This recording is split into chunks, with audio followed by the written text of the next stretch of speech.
are desperate efforts this morning to contain the Bobcat Fire as it continues to gain ground in the San Gabriel Mountains. Containment is back down to just 3%, and CBS News' Tina Patel is live in Arcadia, where evacuation orders are now underway. Tina, good morning. Good morning. It's discouraging to see the fire grow and the containment actually go from 6% down to 3%. The good news is that the Arcadia Fire Department says they've been able to keep the fire out of these neighborhoods.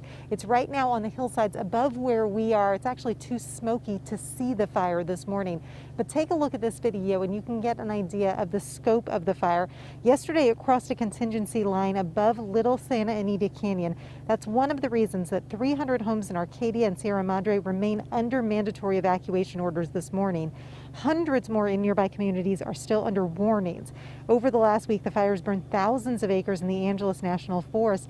And it's not the winds that are as much of an issue as the terrain. This fire is in areas that haven't burned for 60 years. There is a lot of dry brush and a lot of fuel not far from these foothill communities.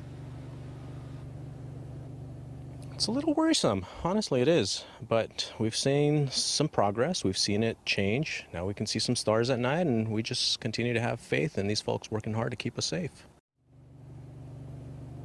Now take a look at this new video from Mount Wilson Observatory. It is just to the west of the fire, and not only is that historic structure being threatened, there's also a number of important radio and television towers there in the path of the fire. We've been watching the time lapse overnight, and actually the fire has not climbed as much up the ridge as we thought.